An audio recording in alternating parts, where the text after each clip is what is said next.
I'm just your typical everyday PTA mom, just the brown version.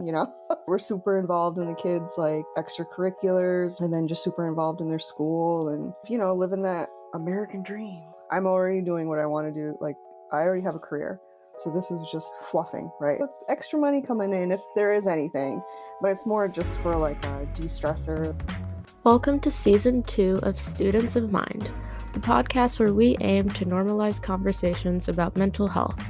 Last season, we connected you with experts in the field of mental health to provide an understanding of topics and illnesses that may not have been easily accessible. This season, we will continue our learning journey together by not only speaking to experts, but also by listening to the voices and stories of real people who are living, surviving, and even thriving, while also facing challenges with their mental health in their everyday life.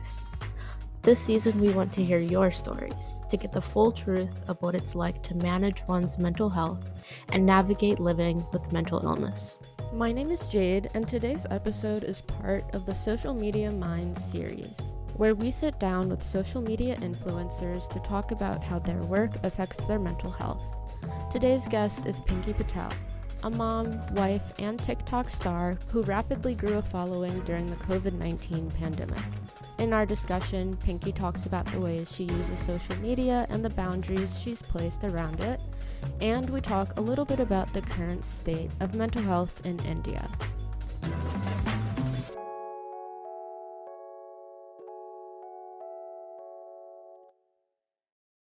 I hope by listening to the show, you're able to learn something new and gain some encouragement through hearing our experts and listening to the journeys of our guests.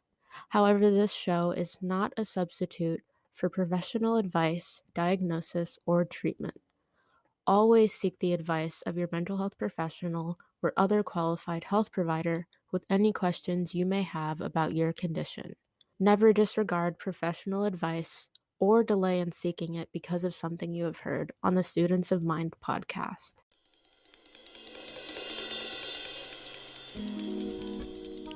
Today's guest is Pinky Patel. Pinky gained her TikTok fame in the latter half of 2020 through making funny videos impersonating her mother. Although she has a significant online presence, Pinky still continues to work at her 9-to-5 job and is a mother. Today, Pinky will talk about her relationship with social media, how she deals with both good and bad comments, managing online and offline life, and a bit about what mental health in India is like today. This was a fun conversation, one that's more lighthearted than most, so I hope you laugh and learn something new. Let's jump right in.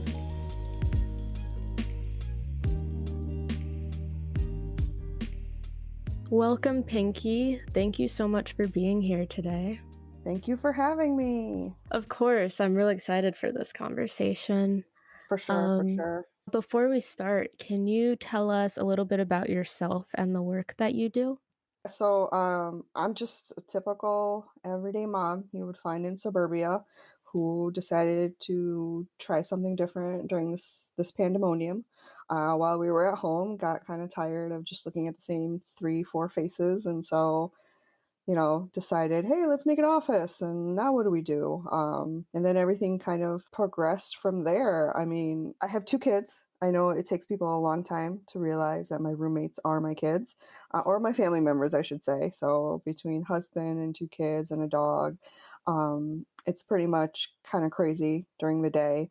And then kind of also the 9 to 5, right? A lot of people don't realize that I still have a 9 to 5.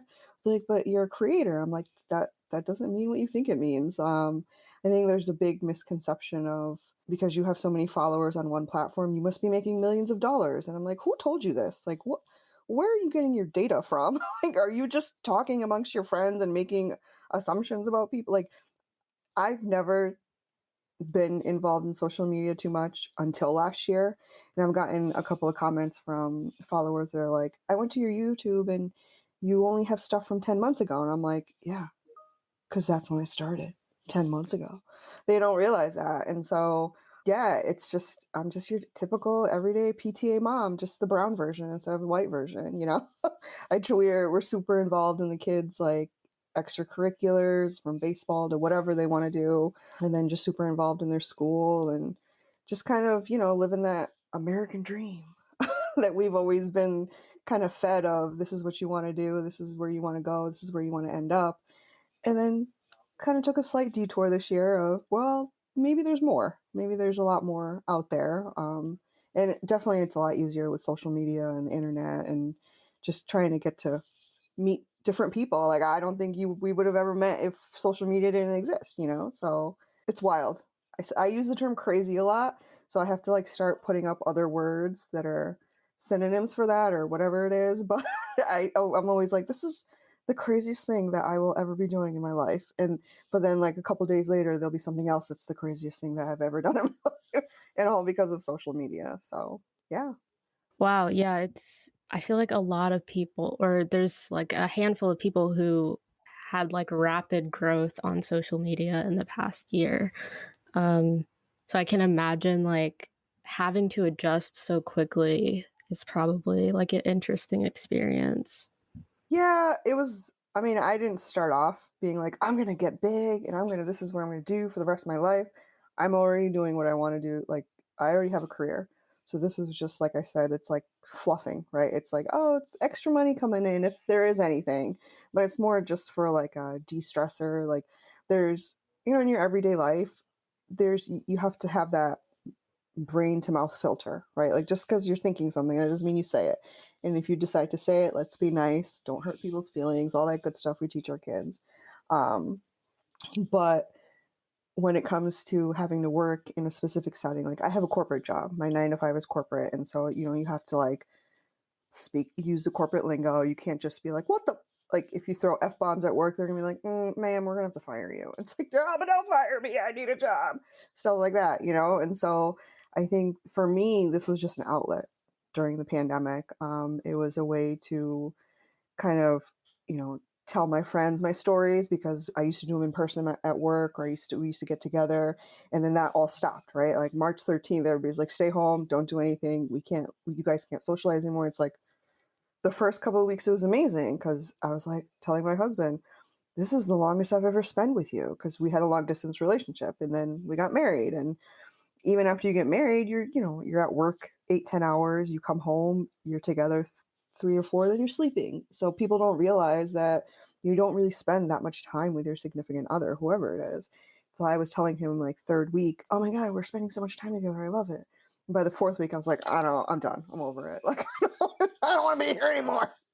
But because it was just like, oh, this is the same thing. Like, I'm not saying the kids were being crazy. My kids are older, so they do a lot of their own stuff. So it's not like I have to entertain them. And I told the whole family, I was like, I don't know what we would do if A, our house was any smaller, and B, if you guys were like toddlers. I would have gone crazy because they wouldn't have let me work. Like, I feel so bad when I'm on Zoom calls, and well, last year more, but I would be on Zoom calls and people's, kids would pop up and they're like trying to hide them. And it's like, we all understand, we get it. Like, if, if you can't be real in this type of situation that the world is having to like figure out, then when can you be real? And so it was just a way for me to tell all these stories to my friends, and I would post them on Facebook or YouTube or whatever, and then they just kind of encouraged me, hey, you should do this on TikTok. I'm like, what? I can't dance, I can't lip sync, that's not for me. No. And it took them a while to convince me. And so then finally in October last year is when I actually started posting in TikTok. And then here we are. Wow. That I didn't realize it was October. That's not that long ago. Yeah, I mean, it's pretty wild because it was, I think, I don't know the exact date, but October is around the time that I started posting. And I only remember that because of Halloween. Like, I do that whole date association thing a lot. And so a lot of people get surprised because nobody really goes back to like the original video, like the very first one, because even I don't. And it's my account. I'm like, I'm not scrolling. Like, this is ridiculous. I'm not going to keep scrolling. There's probably like hundreds and hundreds of videos. And so, yeah, but ever since October, it just kind of, newer, like I said, there's always like something new happening every week, and I'm just like, what? I don't even, how is this, like, How is this possible? Like, the meme, Mhm. how? What? What's go I have memes running through my head on a daily basis. Like, that is all gifs and memes, that's all it is. So, So can you talk about the type of content you make on TikTok for the people who may not know? yeah, so I mean, I think in a lot of my videos, I heavily impersonate my mom, which she's an Indian auntie, and I feel like at least in our culture, I can't speak for everybody's culture, but at least in our culture, Indian aunties get away with saying so much, and nobody cares. They're just like, "Oh, that's fine. She said it." Like they could go up to somebody and be like, "Why are you so fat? What is going on? Why are you eating all the chocolates?" And people are like they get mad, but they're mad at the auntie because she's actually speaking a truth. Like, you know what I mean? And so I feel like I can say certain things when I do channel my mom, when I mimic my mom. But like in my longer videos, I do longer vlogs and I post those on YouTube. Like I'll go back and forth. Like I'll be speaking like I just did now. Like I'll do a lot of the code switching because it makes me laugh. And I feel like, all right, this is amazing. This is hilarious. And that's the voice that's in my head all the time is my mom's voice just telling me to just calm the hell down. It's not worth it. Like what they're not paying your bills. They're not in charge of your kids. They're not coming and helping you out at home. And so leave their comments alone. It doesn't matter. And it's, that type of stuff always kind of I accept it a lot more now, obviously being older and being a mom myself. But back then it was like, oh, I don't want to listen to you. You don't know what you're doing. But yeah, I mimic my mom. I say a lot of things that I think people are scared to say, and a lot of it is silly things, obviously. But like, I know I call people out, like I do stitches, or I call them out, or I call out stupid things in the video. But that's just me. Like that's the stuff I notice. So I say a lot of things that people wish they could say, Mm. and they tell me that in the comments. They're like, "Oh my god, this is exactly what I was thinking," or "Oh my god, when I saw that video, that's exactly." Or they'll pick up other things in the video, and then yeah, I just try to make it fun. I don't Yeah. dance. I'm not good at dancing. I'm really ridiculous. Like I have to be smashed to dance, like wasted to dance. I know this about myself. You have to know your strengths and weaknesses, and then play off of that. Um, I don't lip sync. I tried it, and I was like, "This is too hard. I don't want to do anything hard. This is supposed to be fun. This is supposed to be me just making a quick 60-second video while I'm waiting for my computer to load something or whatever, like just need a break. It shouldn't be something where I'm spending like 6-7 hours doing because is it worth it? Is it worth my time? You know what I mean? Yeah, so you talked a little bit about comments. And so I wanted to ask about like since you started posting and gaining a following, what's it been like receiving comments from strangers, whether negative or positive, and just like having a reach that's pretty large and being able to interact with people from all over? I try in the beginning. I was definitely trying to hit all the comments, at least like them, or just letting people know that I saw their comments. But as the notifications kept coming in across TikTok, across Instagram, I was like, I can't mentally handle. It's a lot. Like, and then people send DMs and all that, and for the good majority of the time, good majority of the comments, they're pretty positive. People are like, "Oh my god, this is hilarious." But again, I think it's because I've hit that they tell me I'm in TikTok, I'm in this age group, and in Instagram, I'm in this age group, and I'm like, I don't know, you guys are in charge of statistics, not me. I just make the funny stuff. So, but they tell me they're like, yeah, in Instagram, you span from like 21-year-old to 60-year-olds, and I'm like, how is that even possible? How does a 21-year-old like what a 60-year-old likes? I guess different videos, different audiences, whatever. But again, it's relatable, right? And so it could be something that like I could be talking about Twilight because that's all people have been watching. And it's like, why did I torture myself all those years ago and watch it the first time? Like, what the hell was wrong with me? Like, is this the worst movie in the world? But like, you know what I mean? There's gonna be a lot of there's gonna be a lot of people my age who are like agree, but then there's gonna be a lot of younger Gen Zers who are like, oh my god, it's amazing. Like, you didn't read the Mhm. books. Okay, you need to read the books. But like as far as the comments goes, I don't. if there are negative ones, unless they're super racist or super just like nobody needs to read them, I just let them go because I'm like, it's just it's like a coincidence that I actually saw them because like I said, I get so many and I don't when I'm doing my job, my 9 to 5, I'm not on my computer. Like, I mean, I'm not on my phone going through apps and whatever. I'm focusing on work. So there's a good 8 hours where I don't see my notifications. So by the time I get to it, there's like 99 plus whatever. I don't even know exactly how many. I don't take the time to sit there because by the time I'm done with work, I gotta go make dinner. I gotta be a family person. You know what I mean? Like it's that whole balance. Um, but I do like I'll block people. Like I made that silly video for when I found out how much people in OF make, and I was just dancing to that sound. There's so many people doing it, but for some reason, mine, I'm sure I didn't get targeted, but I just feel like I did. Indian auntie dancing around like an idiot. I'm not skinny, normal, what you like to see on your screen. And I got definitely a lot of young kids like would tag their friends because I knew they were making fun of me. And I was like, all right, first of all, you shouldn't even be on this app.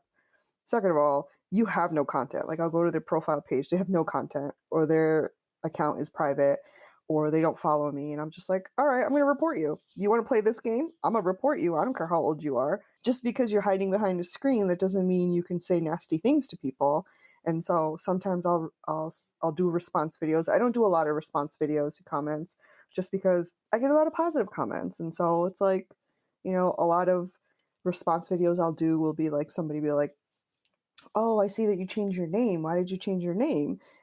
I feel like that's a good thing to respond on because it's, I don't want to type it out in a comment. It's easier for me to explain it, but I don't give the hate comments that energy, that the views. I like, could I get views? Yeah, because I feel like my followers would come to my rescue and be like, that guy's an asshole, blah, blah, blah.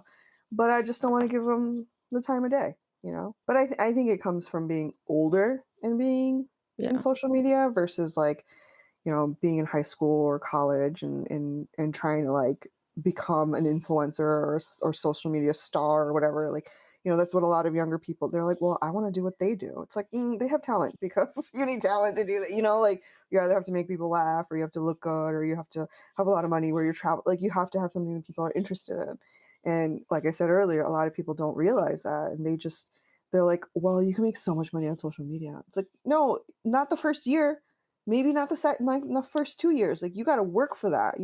People are making money now in social media because they started 5, 6 years ago. It's not instantaneous, and so I don't need to do that, right? So because I have my 9 to 5, like that's the money that's going to making sure my kids go to college and making sure I buy groceries. That's that money. This is if I get it. This is I'm gonna buy a Louis Vuitton purse because I didn't really, you know what I mean? Like this is not like, oh, am I gonna pay rent if I don't get the views on my videos? And I feel horrible for my friends where that is the situation. Like I have a lot of influencer friends now from TikTok and Instagram, and I'm just like, I don't know how you deal with it because I get reported for stupid shit. Like I'm in the middle of a ban right now in TikTok. Like I can't post anything, comment on anything. All I can do is like videos. So I can't even comment. And I love commenting on other people's videos that I like. So all I can do is like. I could probably go live. I don't really like doing that too much until Thursday because somebody didn't like my video. I'm like, and everybody's always like, well, why would they report you? I'm like, good question, Brenda. Why would they report me? I have no idea. They just pick stupid stuff. You know what I mean? Yeah, it's interesting what you said about just being older and also having a 9 to 5, making it easier to kind of ignore those comments. And also just, I feel like that may make it easier to kind of keep TikTok and all your online stuff as something that's fun and Yeah, like a hobby more so than like another job. for sure. I strongly feel that, like I said, because I have the regular 9 to 5 and I'm with somebody who has that regular 9 to 5, like unless this is going to make me the same amount of money that my 9 to 5 does, it's not going away. This job is still staying, and so I can keep it fun. I don't have to like I mean, if you've watched any of my videos, I hardly do trends because I'm like, no, that's not me. Like I said earlier, know your strengths, know your weaknesses. Let's stick to those. Like if I do a dance, it's because it's me being stupid about the fact that I've seen that fucking dance on my For You page 100 times, and I'm so done with that song. Like, it's me being stupid about it. It's me making fun of the trends and stuff. It's never me being like, oh my god, I'm gonna kill this transition. No, because I can't do transitions. Like, it is what it Yeah. is. So, one more question before we shift to talking a little more about mental health. Mhm, You talked a little bit about how you have a lot of influencer friends.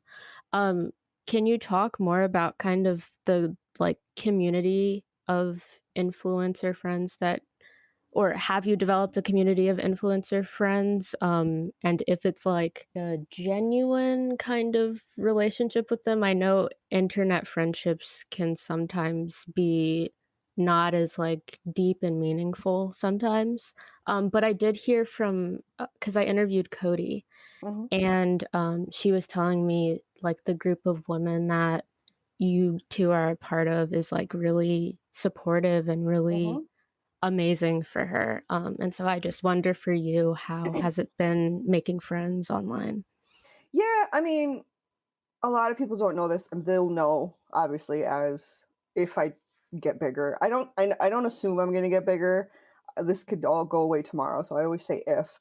But Mhm. I met my husband online, so this was like before eHarmony was a thing, whatever. So I'm no stranger to making friends online. Like, I grew up when online was just starting to get big and chat rooms and all that stuff, and so not a stranger of meeting friends online. But when it came to, and Cody's right. Like, the group of ladies that we're friends with, like, we have a group chat. We talk about everything and anything from our kids to what's going on at our 9 to 5s to stupid social media stuff to like everything, or like, yeah, you name it, we talk about it. And then, just kind of, you definitely have to be careful. You definitely have to be careful. You have to kind of figure out what people's intentions are. You have to you can't just put all your cards out on the table, and you have to be a little bit more reserved. And I don't know if that's because that's just how I am. I'm always reserved. Like, they're like, Pinky, you don't seem excited that we're going to like, that your meet and greet is coming up. And I'm like, I'm excited. I just, when I get it, and this is just my theory, like, and I've witnessed it throughout my growing up, right? Whenever I got excited about something, like something positive, it would end up not happening. So, prime example, my husband and I used to fly back and forth to see each other. I grew up in Connecticut, he grew up in Chicago, and we would take turns visiting each other. And he was coming to see me for the first time, and I was like super excited and super happy and talking about it and just giddy. I was in college. It was like, oh my god, he's 19 years old. Oh my god, he's gonna come visit me, boyfriend. And it didn't happen. He Something happened and he couldn't come, and I was so disappointed. And then, so as like I started taking notice that every time I got excited about something, and like, I started like getting giddy and just whatever, putting those vibes out there, it wouldn't happen. And so I think I just conditioned myself to be a little bit more reserved with everything and be like, you know what? I'll get excited when the day is here. I'll get excited when we went to San Francisco. I'll get excited when I actually see your faces. Like, I'm totally excited for the trip, but like, I reserve the excitement for later. And I think if a lot more people did that, they wouldn't be so hurt. Like, I feel amazing that Cody feels comfortable now with us. In the beginning, she was kind of a little scared too, coming from whatever crap she came from. And I was like, look, I just started in October. I don't know what any of that crap is. And so, if anything, you got me before they did. So, whatever. You know what I mean? But, like, again, I think being older helps. Being able to be like, do you really want to be friends with me because you like me? Have you watched more than one of my videos? Do you understand I'm mimicking my mom? Like, do like that kind of stuff? Or are you just trying to be friends with me because you want to grow your following? Like, I've gotten to that point now. I wasn't there before, apparently, and now it's like, are you trying to be friends with me because you actually like me, or because you just want to have videos with me on your page, and so people be like, oh my god, is that Pinky? And it's like, I'm not traveling the country to do collaborations with people because I gotta work. I got 2 kids that are gonna start school in a couple of weeks. I still have to buy school supplies. I'm out. Peace. Like, it's So Yeah, I think, I feel like that those are just great tips for anyone when yeah, kind of interacting with people online just because you're interacting with someone that you literally don't know them. right. And I So say it it all the time. I'm like, you guys see this much of me. Like, you're actually seeing more of my background than you do in my videos. And that's because, computer versus cell phone. I'm like, you guys don't know if I have like 10 bodies behind me. You have no idea if I have like, if I'm dextering it up back here. No idea. And you guys, oh my God, you're so great. You're so hilarious. And it's not just like online people either. It's like even people in your real life. Like, let's not all be like, let's just word mouth diarrhea everything and tell everybody all of your problems. It's like you need to keep some of the mystery so that people still want to be your friends. They still want to be like, I don't know everything about them, and it's like that's one of the main reasons why I never show my kids, right? I don't show them. We don't say their names. There's a reason why I call them roommates on social media because y'all don't need to know what my kids look like. Like, you don't need to know that, You don't need to know what my husband's name is. I posted a picture of him. And the only reason I did was because it was like, oh, I got to 2 million followers. And we were all like, how does that even happen? Like, how did I? That's not normal. People don't get 2 million followers. You know what I mean? Like, we're shocked at every milestone. And so he was like, yeah, we could post a picture. I was like, you really want to post a picture? Like, you of the two of us? I mean, that's fine with me, but like, it's my channel, right? Like, why don't you get your own? But that's part of the don't put all yourself out there. Like, you gotta it's about self-preservation. It's about protecting not only your mind but also your body and your heart. You don't want to put all of your, what is that saying? Put all your eggs in one basket, and then you drop the basket, and now your fucking eggs are everywhere. You got, what are you got? You got eggshells and eggs, and now right. nobody has omelets. It's ridiculous. Now everybody's Mhm. hungry. It's just Okay, so that was actually a good segue into talking more about mental health. So before we kind of talk about, the implications that having a following have on mental health, can you just talk about what your relationship with your mental health is, in general, and like growing up and kind of if you were having discussions about mental health with family and in the home, yeah, just like what's your relationship and your knowledge around it? again, this is just speaking from growing up in the Indian community. I'm sure it's like that across a lot of people, like POC, but just mine, just growing up in an Indian community, mental health was not taken seriously at all. There was no like, oh my God, are you okay? You have postpartum depression. We should get you help. It was just, oh, you're tired. It's like, no, bitch, I am tired, but that is contributing to my mental health right now. Like, that is what's making it really difficult for me to, do what I need to do. I feel like growing up, I didn't really have like too many mental health issues. Maybe I did, and I just don't remember. They might not have been like as traumatic as some other people's. I had a fairly like, this is what's expected. This is what you do it, and there's no problems. And it's like, okay, well, that seems easy to me. I don't like problems. I'll just do what's expected. And I was really like, you tell me what I need to do and I'll do it. And I'm like that right now. You tell me what I need to do and I'll do. Don't make me sit here and guess. Don't make me be like, oh my God, you don't know what I'm supposed to be thinking. No, it's not my brain. It's your brain. Why don't you just tell me? Um, but as far as it goes now, um, I went through postpartum depression with my older son when I first had him because I was in Chicago. The only person that I had was my husband. It was like my parents, my whole family was in Connecticut still. They're still in Connecticut. And it was like, I think 2 years after we got married. So it's not like I had a group of friends I could rely on or anything like that. And so I think mental health definitely affects you more in a negative way when you are isolated and when you feel like you're lonely. So it doesn't mean the reason I say when you feel like you're lonely versus when you are, it doesn't matter how many people are around you, but if they're not willing to be open and honest about, hey, how are you feeling? What's going on? I feel like you're more quiet than you normally are, or you're not acting yourself. What's going on? If they don't notice that stuff about you, then they're not really there for you. They're just they're just people. They're not there for your mental health. And so if you don't feel like you have people who you can rely on, it really takes a negative impact on your mental health, right? And so I kind of went through that whole postpartum depression. I was seeing a therapist. I got medication. Kind of at the end of the day, figured it out. We figured it out. We got to where I needed to get to, and I was on antidepressants for a while.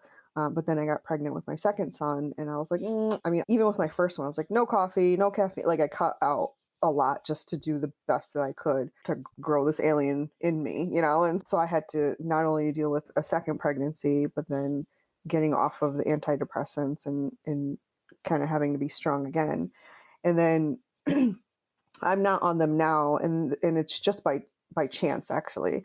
I ended up having a procedure where like I just forgot to take my medicine for a week because I was in bed, my medicine was downstairs, and I was just so passed out from the pain meds that it just the medication left my system after a week of not taking it, and I felt good mentally, like I felt strong. And they say you have to try a lot of different antidepressants before you find the one that fits you, because that's why they make so many different ones. And I don't think I had the right one. But then when I stopped taking them, I told my doctor, I was like, hey, I want to try this. I want to see how it goes. I know what to look out for, like what I used to be like versus what I don't want to be like. Just like you have to know yourself. Um, but I feel like the more I talked about it with my husband, because in the beginning, he was like, "What? That's not real." Like, and it's not his fault. He just didn't grow up like we didn't grow up like that, talking about mental health. We didn't grow up like let's all sit at the dinner table and talk about how our day went. Like that's I'm saying this to you, but like that's what beige people do, right? Like that's what you saw on TV in shows where they would sit down and that's what they would do, and you're like, oh, but that's what we're supposed to do, right? We're supposed to sit down and we're supposed to talk about our day and all that, and so we do that with our kids now. Like we make it a point to sit down at dinner together, even if like I'm not hungry or my husband's not hungry, we'll still all four of us sit down while the kids eat. We'll try to anyways. And we'll talk about how their days went and all that, because being in a virtual world this past 18 months, it's like we have to talk about a lot more of like, how's it going? Are you frustrated? What's going on? But I think the more we talk about mental health in any aspect, either as a new parent or as somebody who, another example is when you finish high school and you go to college. Like those are two different things. Like you're going from living with somebody who takes care of you, who does your laundry, who does your grocery shopping, who wakes your ass up every morning to get to school, right? Like you're living with caretakers, either parents or grandparents or whatever, who are helping you be successful in high school and in grade school. And then if you decide to go away to college, you're doing all that shit by yourself. If you don't have somebody, like if you don't make an effort to be friends with who you're living with in the dorms or just people on the floor, then you're by yourself, right? And that's why a lot of people drop out of college, because they couldn't handle the stress of the school actually doing the work, but then also being by themselves, not having their friends around, because their friends are all different colleges, right? They're like, oh my God, we're going to be friends forever. No, you're not. It's high school. You're not. I'm only friends with one person from high school. One. And that's it. Like, you know what I mean? And so, like, mental health in all aspects of your life, if you don't have somebody who is there for you mentally, you're going to feel it's going to make you go down real fast. And it's a lot easier to go down than it is to come up. Because when you try to come up, and just knowing, I'll say things now to my husband. I'm like, today's not a good day, because and then I'll list out why I felt it wasn't a good day. Like, I was really short with our older son, and all he did was ask me a question. I shouldn't have gotten mad. But like being able to reflect on it is part of it, right? It's part of growing. It's part of knowing your own mental health. It's part of knowing that, you did something you shouldn't have done and you apologize for it. And my parents would never have said sorry to me. I've said sorry to my kids because I'm like, I'm sorry, mommy, didn't mean to yell. My mom would never have said that. She wouldn't have been like, I'm sorry, I didn't. She would have looked at me like, well, yeah, I yelled at you. You weren't doing what you were supposed. Like, you know. So that's one of the things that whenever somebody does request a podcast interview or something like that, and they like, hey, what is there something you want to talk about?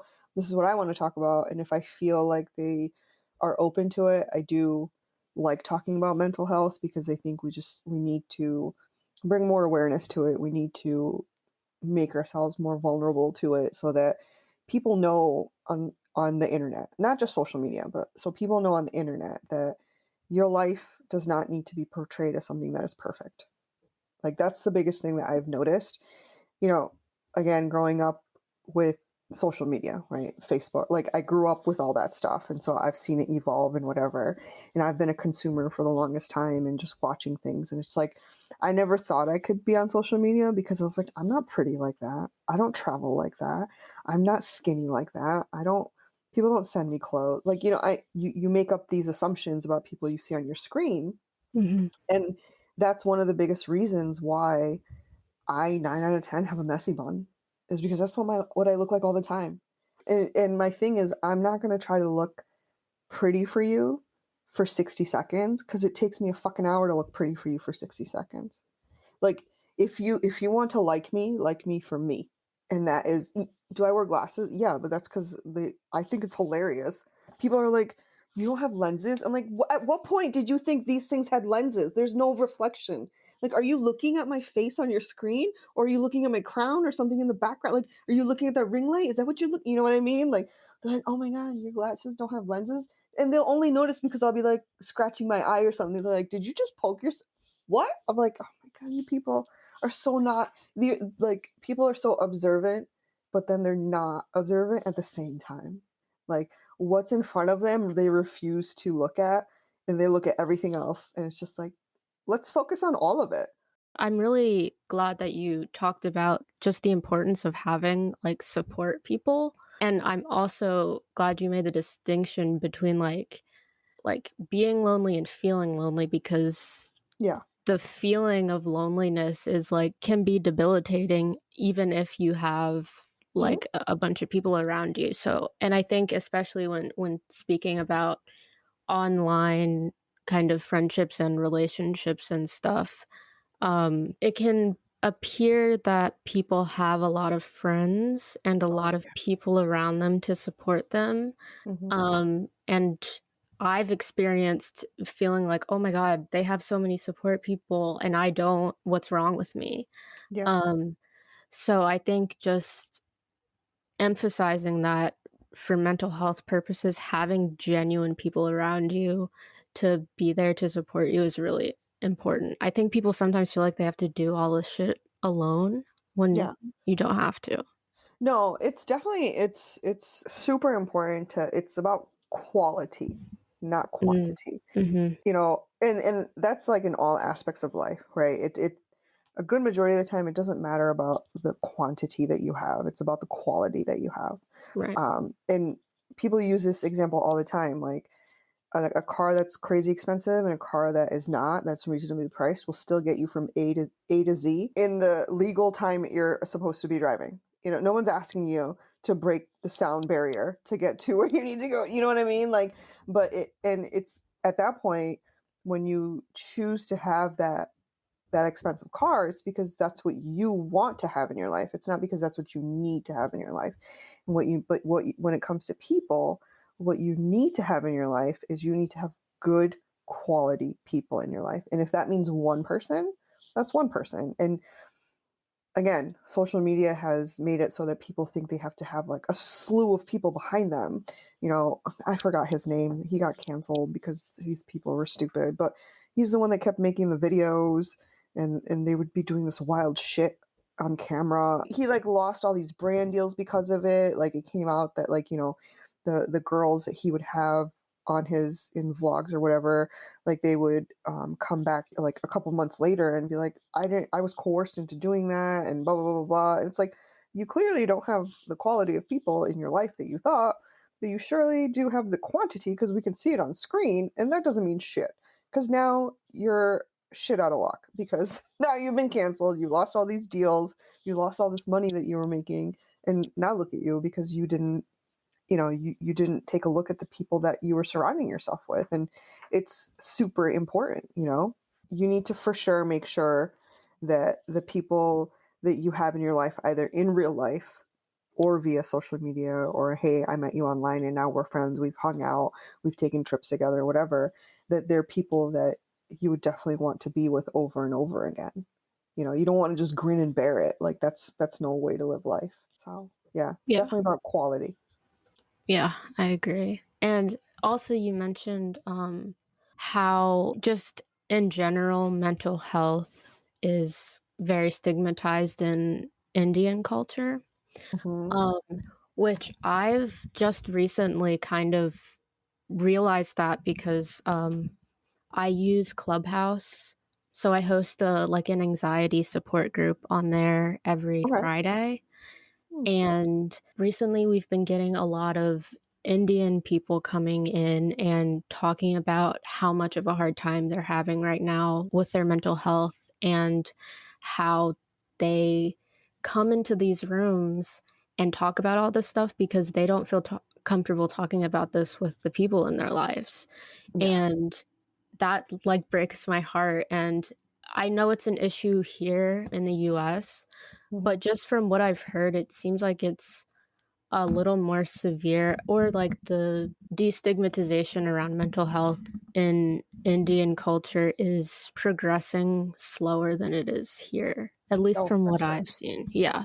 No, for sure it is. I mean, we still have jackass douche canoes throwing acid on girls walking down the street in India. And so if we can't even tackle that, there's no way that we can tackle like truly tackle mental health awareness. It's still you still have people in the villages in India who refuse to go see a doctor for to get physicals. So we can't even get them to do a physical, which is proof. Hey, your fucking blood work says you got diabetes, you have high cholesterol, you need to take, and that's proof. How are you going to prove mental health? And so it's and that's kind of the sad part in the Indian culture here or even in India. The fact that it's just they always want proof. Like Indians, they're very prideful people and they don't want to talk about anything that makes them weak, from physical health to mental health to anything. And so they just try to quote unquote power through it. And it's just like, you're doing yourself more damage powering through it than not. Like there's a reason why so many women in the past who have had arranged marriages, why they're unhappy. It's because they don't talk about their mental health. They this is what you're supposed to do. You do it, and that's it. Don't expect anything more from life. Don't and I mean they're a product of their upbringing, right? It's not we can't like if we're going to point fingers, we have to go back how many hundreds of years to point fingers. And so at this point, it's not about pointing fingers and saying this is who is to blame. It's like, well, let's just make it so that they feel comfortable talking to people. And I'm not going to lie, that is one of the benefits since the internet has come about is, like I said earlier, I used to be in chat rooms all the time. I didn't have a lot of friends growing up in my town. I had a couple, but not a lot. And this was before, cell phones and stuff. And so it's like, I'm at home. I'm done with homework. I don't want to watch TV. I don't want to read. Let me go online. Let me talk to other people. Let me talk to, ASL, age, sex, location. Like, where are you? I just want to talk to people in Florida because I'm done with talking to people in Connecticut. You know what I mean? Like, that's how we used to connect with people, not in our towns or not in our real lives, was from the internet. And it's great that they can go into chat rooms like this now on their phones and just kind of vent, just kind of say what's on their mind and get it out because they're with a group of people that are going through something similar and not like the similar experiences, but just mentally they're going through something and they know this is a safe place for me to say what I need to say, or just even hearing other people's stories makes you realize you're not in this alone. And I think I made that mental health video for mental health awareness, and I did start crying because I don't really talk about like my own experiences, and I don't know why. I think maybe because I knew a lot of people would be hearing it, and I probably would get a lot of like comments on it. And when you talk about mental any health, you make yourself vulnerable, right? So it's like I don't want shit. I don't want people commenting negatively. I don't want to have to deal with that.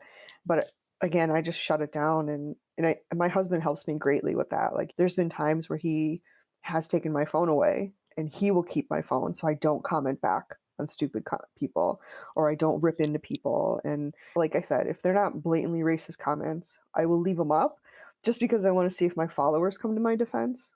I want to see if that community is there. And then for the people that that do come to my defense, I'm like, okay, well, these people are the ones that are really, they know me. They want to get they when they say, "Hey, I would love to be your friend in real life," they would actually want to be my friend in real life. Versus everybody else is like, "Oh my god, I think if we were friends in real life, we'd be such good friends." I'm like, "Really? I don't know." Because from your picture, I'm gonna judge you, and I don't think we would be good friends. You know what I mean? Like, yeah, yeah. Yeah. It's I don't know. I feel really bad about like where mental health is going in the Indian community. Like, I want it to go up. I want it to get better, but it's only going to get better if we talk about it and if other people hear that we're talking about it. And it's like it's all like everybody says it. It's okay to not be okay, but we've been conditioned to be like, oh my god, no, everything has to be perfect because look at this on Instagram. So and so is perfect. They're actually not. They're not perfect. Everybody's photoshopped. Like, even I use the fucking beauty filter, and I don't like. You know what I mean? Who doesn't want to look nice and soft on their camera? Like, everybody does. It's just like that's not what I look like. Yeah. So yeah. I was gonna ask, like, since you don't talk about mental health on TikTok very often, I know for me, I'm someone I don't consume a lot of content on TikTok, or Instagram really, but what I do is the people that I do follow or whose content I do enjoy, I know that TikTok and Instagram aren't the places where I'm gonna learn about them as a person. Yep. And so I like listening to podcasts like this or on other topics where these influencers go on and then they're in a space where they can talk more about themselves Mhm. and be a little bit more open. And I just enjoy consuming that type of input into their life in podcast formats as opposed to like trying to do that Yeah. on TikTok. Well, I mean, you can't, right? TikTok Yeah. is short format. Even Instagram, like, I know you can upload like on Instagram TV, and so sometimes I try to do that too, just different audiences, whatever. I listen slash watch a lot of podcasts on YouTube, right? And so that's how I get to know people as well, because like you said, that their videos are longer, they're talking about something, and they're just to me, podcasts are just vlogs, right? It's just people talking. Either you're talking about something you feel strongly about, you're talking about your day, or you're talking with somebody about a topic. And so it's just a video diary. And I mean, that's why I started vlogging last year. I just would set up my phone and just talk to the camera for, try to keep it 15 minutes or less or whatever. And sometimes you get off topic and it keeps going.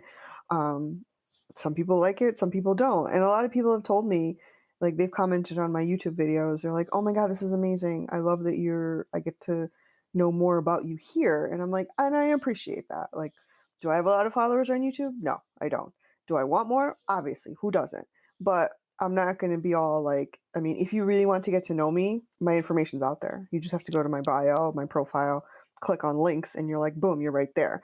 I'm not going to beg you to follow me because I don't need pity follows. Like I said, that's not where I am in life. If I get there, so be it. But yeah, it's the longer formats is where you're actually definitely going to get to know somebody better versus just the short format. Like, yeah, you'll get to know my sense of humor because I'm being funny, but that's not all I am. I'm not just a goofball all the time. Like, no one is just one thing all the time. And, just like I feel bad for Cody. I feel bad for a couple of my other friends in that group because it's like people see their content and they're like, "Oh, you're a horrible person because you do this." It's like, no, she's confident. She knows what she looks like, and so that's what she's just leave her alone. She's not hurting anybody, like she's never showed her kids on screen. She's never said her kids' names, like you need to look at those little things to know if she's a good mom or not. And don't just make blanket statement like Meredith, Babies of Steel. She's another one that's in our group. She's amazing, but like people will be like, "Oh my god, I think you need ADD medicine. You're so hyper." It's like, get the fuck out of here. Like, are you a doctor? Are you her doctor? That's the only time you could say anything is if you're her doctor. That's the only time. Like, don't because you don't agree with something, just assume that they're one way or another. Like, I get that obsession all the time. They're like, well, you should take your red dot forehead and go back to India. It's like, well, you should think twice about putting this negative energy out in the interwebs because it's never going to go away and it will come back to bite you in the ass. How many accounts have you seen where like people will come to other people's defenses and they'll be like, I found out where you live and I found out everything because you're an idiot. You posted everything on Facebook because you wanted to be part of the group or whatever. And it's like, okay, they just figured out that you work at Walmart in this town and now they can get your ass fired because you were being an asshole, a douche canoe on the internet. And they don't want that representation, even if you are just a cashier. Like a lot of people don't understand that. It's like the vibe you put out there is there forever, but Yeah. you need to look into the little things that people put out there. It's not just like, oh, she does thirst trap videos. It's like, so what? Who doesn't? How many other people do? But you're gonna pick on her for that? Why? What is your basis? Because somebody else told you to not like her? Well, why do you believe that person? Do you know that person personally? Like a lot of people put themselves in the middle of things when they don't need to put themselves in the middle of things. A lot of people try to fight other people's fights when they don't need you to. Like it's like, I didn't ask you to fight my fight. If I need help, I will ask you, and then for sure, go ahead, blast them. But I didn't ask you to take up my fight for me. I think I'm capable. I'm a pretty big girl. It might not look like it on your screen, but I'm a pretty big girl. And some people do that because they're trying to be helpful. They want you to know that they support you. It's like, you can support me without trying to take over my fight. I think I'm okay here. Like, Yeah, I think people tend to try to like one step into like a expert role or doctor role and claim that they know best so they can label someone as being not best. Yeah, not best or a bad mom. That's ridiculous. That's so frustrating to me. I've talked to so many moms for this podcast, and the amount of times I've just heard them like getting comments that they're a bad mom or like I hate it. posts like that are like make moms feel guilty. It's just so frustrating. But like the bad part is when it's moms doing that to other moms. Yeah. Like I'll look at, like, if I'm on a video and it's hashtag moms of TikTok, whatever. I tried that in the beginning. I was like, I don't want this. I do not want to be part of this moms of TikTok. These people are vicious. They're Yeah. like high school on steroids. I don't need mean girl vibes. I don't need that. Mhm. So then I stopped using those hashtags real quick, like real quick. I was like, next, I'm not using that. But it's like, it makes me mad when it's moms shaming other moms. And I'm just like, how do you think that you're perfect? Who Mhm. told you that you are a perfect parent? Yeah. You know what I mean? Like, you mean to tell me you don't serve your kids frozen chicken nuggets? I mean, yeah, I cook them. I don't just throw frozen chicken nuggets at them and say, open your mouth, like they're cooked. You can't tell me that you don't use convenient stuff all the time to make your life easier. Yeah. And I was gonna say like another people also like to like to fix or try to fix you. Hmm. I've noticed that too, is especially when it comes to like mental health stuff, if someone expresses um even not I was gonna say, like, struggling with their mental health, but even just, like, something they deal with that's related to mental health, I feel like people Yeah. want to be the ones to fix it when Oh my that's God, not you should go see a necessary. therapist. You should go get help. Whenever somebody uses the term should, Should, it's always yeah. been a trigger for me. My husband knows this and he has since learned to stop saying that. Don't tell me what I should do because I can tell you what you should do and it's not going to be pretty. Um, I immediately disregard their comments. You should not tell me what to do. And that's because we don't know what's going on in their life. We have no idea of what's going on in that person's life. We might think we know what's good or what they should try because you tried it, right? Like I went to go see a therapist because I felt it was time for me to go see a therapist. And unless somebody asks me, hey, what do you think I should do? I'm not going to give you my 2 cents. Um, I will, I'll show you my support in those videos. Like if it comes across my FYP, I'll be like, I'm so sorry you're going through this. Much love, and that's it. Like because 9 out of 10 people just want to know that they're not alone. They don't want you to come in and have a hero complex and fix the problem. They just want to know that they are not alone in thinking the way that they're thinking. Because again, when you feel like you're alone, you feel like you're doing something wrong. And so, again, double-edged sword, right? Social media is great because you can connect with people that you never even thought you would ever connect with. it's also horrible because you end up connecting with people you never even thought you would connect with. And it's like, I definitely didn't want those people in my life. They're not, because I don't give them the time of day, but they're part of that 3.9 million. They're part Mhm. of that ever growing following count. They contribute to some of the likes, maybe not all of them. It's just, yeah, there's a lot of people that like to play mind games out there, and I'm just like, do you honestly don't have anything better to do with your life besides play mind games on Oh. social media or the internet? Like, what? Like, why don't you pick up a book? Why don't you? Mhm. It doesn't even need to be real book with pages. It could be on the Kindle app on your goddamn phone, but just go to that app instead. You know what I mean? Like, I was telling my husband, it was like 2 months, 3 months into the lockdown last year, and I was like, man, this is the perfect time for me to read, and I just don't want to get into any books. Like, I love reading. I love reading. That's what I did before that. That's why I was never on social media. I would post a picture on Facebook or whatever of my kids because my mom's in Connecticut, and my brother would share. You're like, oh, look, she put a picture. Here's what the boys look like. Yeah, we're good. Or I was at clearly the funny poster. I would post memes, be like, oh my God, true story, or some stupid shit, make people laugh. I think if you had looked at my Facebook account February of last year, I only had 100 followers in Facebook. That's clearly not the case now, but I was never like big on any of that stuff because I was into the reading, and it's just like, and I teach the boys that we try to like do as much of that kind of stuff. It's because you might think that social media is great because you have the instantaneous like serotonin hits and stuff, but sometimes it's not worth it. And so, we try to take a lot of electronic breaks if we can. Be like, no, the one thing for sure, when we're at the dinner table, no, don't even bring that shit to the table. Put your phone somewhere else. I never, when we go to restaurants, my husband will bring his phone out. My older son will. I never bring my phone out. I only bring it out now because my husband will be like, "Let me take a picture of you for Instagram." I'm like, "Okay," and I look like that. Like it's me at the table, like what? Like I look like an idiot because I'm in mom mode, right? Like I'm Right. not in like I have the different modes. I'm in mom Mhm. mode, so I'm not in like, oh my God, let me put my crown on, let me look pretty. Like it's you definitely you need to protect your mental health at all times, regardless of what you're doing, Yeah. regardless. So, just a couple more questions before we wrap That's up. fine. It's okay. So, you talk about how you have your mom life and then online life and then you have work, um, and how you have, like, strict boundaries to keep those separate. Mhm. Were those boundaries kind of always there just because the nature of, the reason you use TikTok for more of like, a hobby?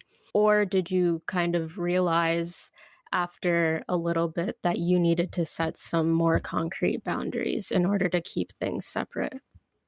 I think I've always kind of, even before I got, really into social media, I've always, like I said, my phone was really just used to read, right? Like I use my Kindle app because it's like millions of books. Why would I not use an app? I know a lot of people are like, that's not really reading." Well, fuck you, it's reading.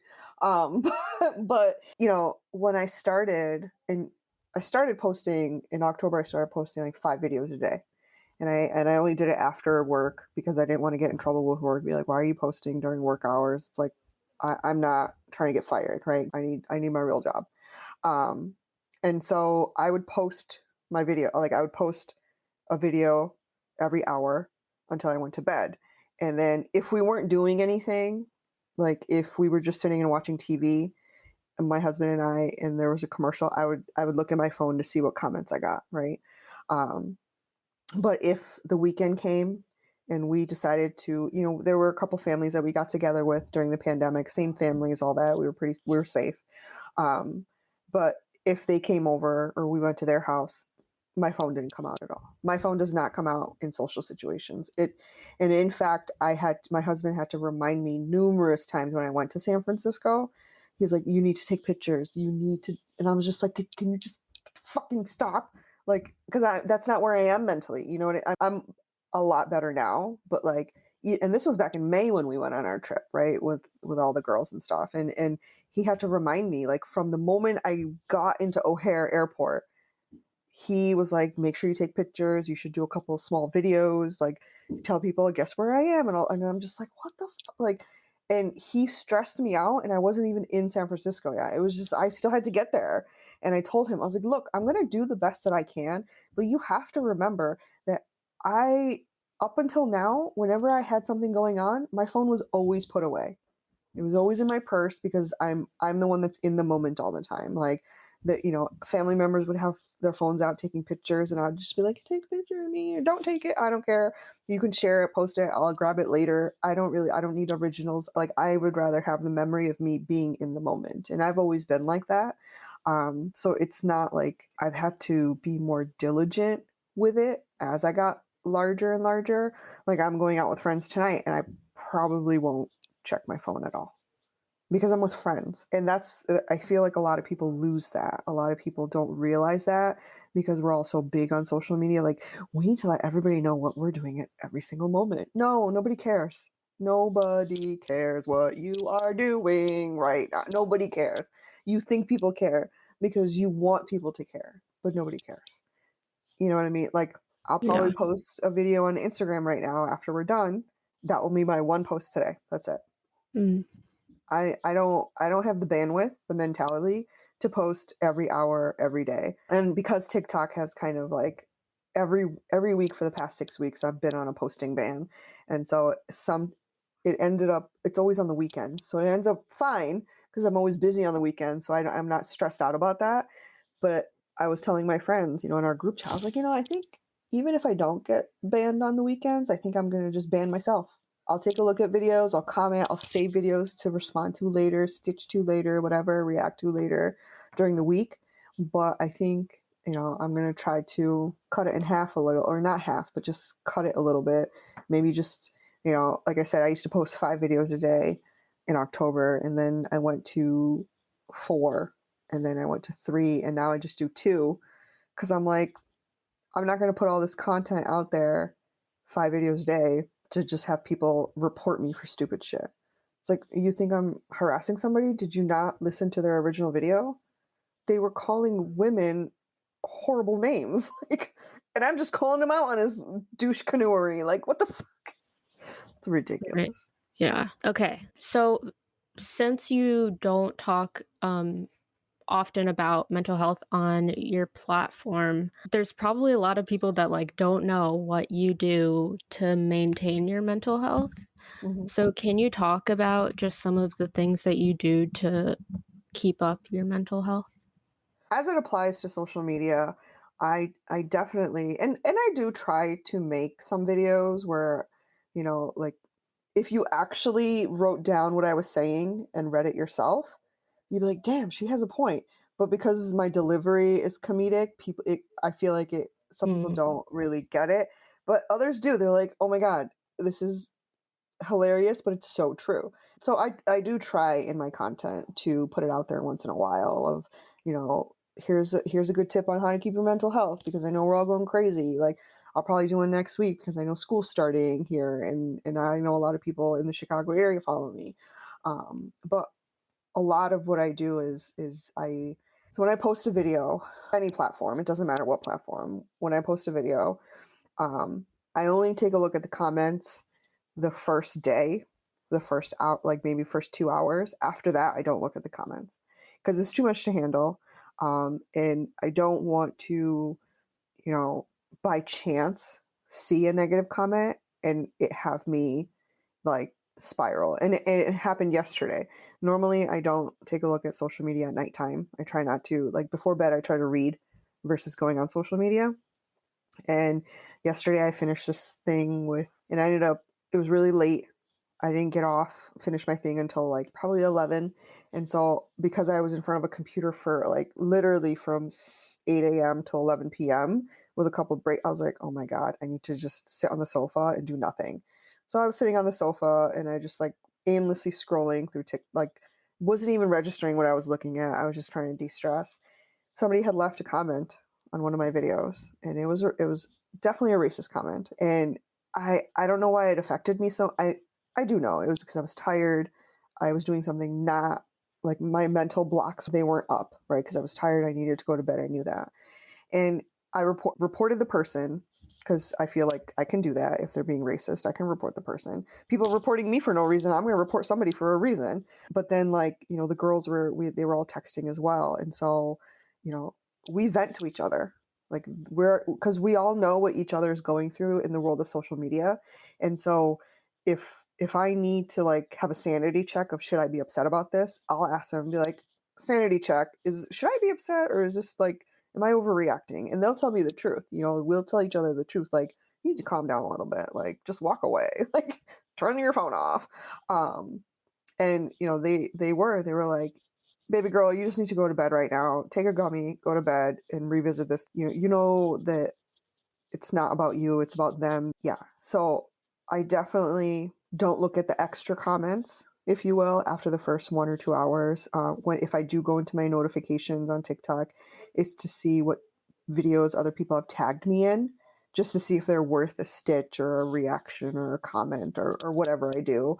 But I don't, because people, they take their anger and sadness out on other people, and I don't have the bandwidth for that. Yeah. And you shouldn't have to have the bandwidth for that. No. I mean, and I kind of understand, when celebrities or famous people are like, I didn't sign up to be your kid's role model. And they didn't.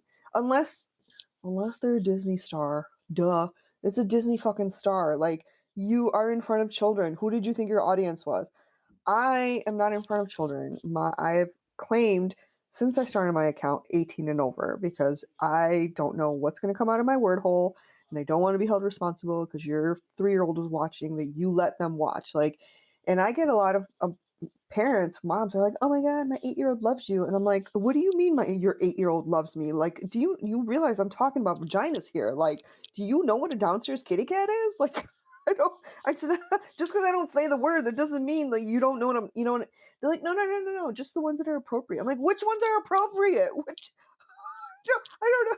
I have no idea what you're talking about right now. It's ridiculous. Some people, they boggle my mind, Jade. They boggle my mind. Okay. So, lastly, how can myself and my audience stay up to date with you and the work that you do? Just social media, right? But yeah, between all social media platforms, my handle is the same, Pinky Patel official. Okay, cool. Yeah, that's it. Thank you so much for being here. I really enjoyed this conversation. I think this will be really good for people to hear and kind of get a look into the life of an influencer, but I think you're a different type of influencer than like what people think of when they think influencer. Thank you so much for listening to this episode of Students of Mind. Pinky was such a joy to talk to. The show often yields conversations that are very heavy and intense sometimes, which can be a lot to digest, so I'm really excited to share this one with you all. If you'd like to follow Pinky, all of her social media links are listed in the description below. She just started selling some new merch, so that link will be in the description as well. As always, links to the Students of Mind team's social media are in the description, as well as any other resources that were talked about in today's episode. Thank you again for listening. I hope you learned something new or resonated with something you heard today, and I will see you next time.